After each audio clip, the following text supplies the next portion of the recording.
You understand why I did it? John said he was a deserter. But do you understand why I had to kill him? Our way is the old way. The man who passes the sentence should swing the sword. This world wasn't always so small and petty. Thousands of years ago, while the rest of men prayed to gods, the Valyrians became them. Through magic or sheer will, they mastered the greatest creatures in history. A horse grants man dominion over the land, a ship over the sea. But dragons gave us the sky, and everything and everyone beneath it. At its height, my ancestors ruled the known world. Whatever parts we didn't weren't worth knowing.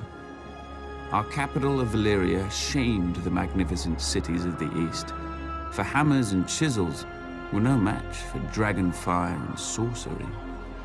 It was a city and an empire built to last until the end of time. It didn't. 400 years ago, the doom fell on Valyria. Mountains cracked open like eggs, lakes and rivers boiled, fountains of fire, ash and smoke spewed from the ground, so high and so hot that even dragons burned in flight. The land splintered, and the angry sea rushed in. In hours, the greatest city in history became history. But my ancestors didn't burn or drown with the rest of their race.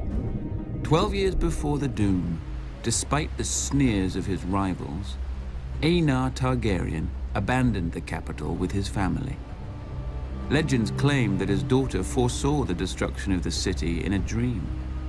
More likely, Aenar met with some mishap at court and chose exile over execution.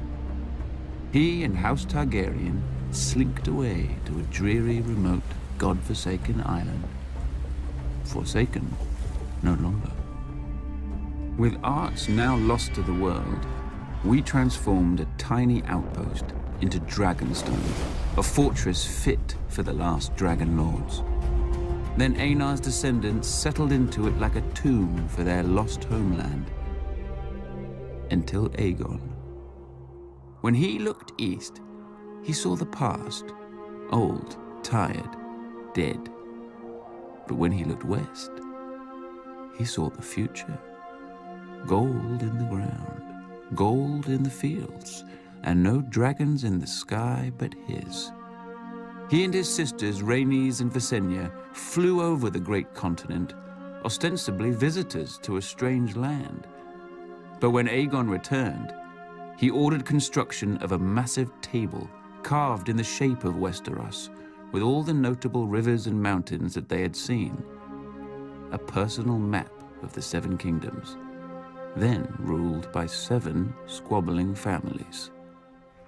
House Durrandon held the Stormlands from their seat at Storm's End, due south of Dragonstone.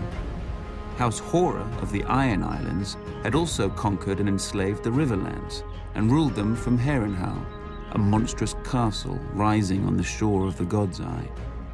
House Stark held the frozen wasteland of the north, the oldest, largest, and emptiest of the kingdoms. House Lannister held the Westerlands, the wealthiest kingdom, thanks to their gold mines.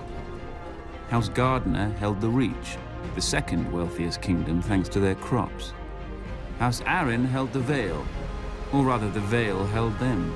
The mountains were impassable except through the Bloody Gate, which had never been taken. House Martell held the deserts of Dorne, probably because no one else wanted them. Together, the 7 kingdoms made Westeros, a realm that wasn't yet a realm, ruled by great families who didn't know what greatness was. Aegon would teach them.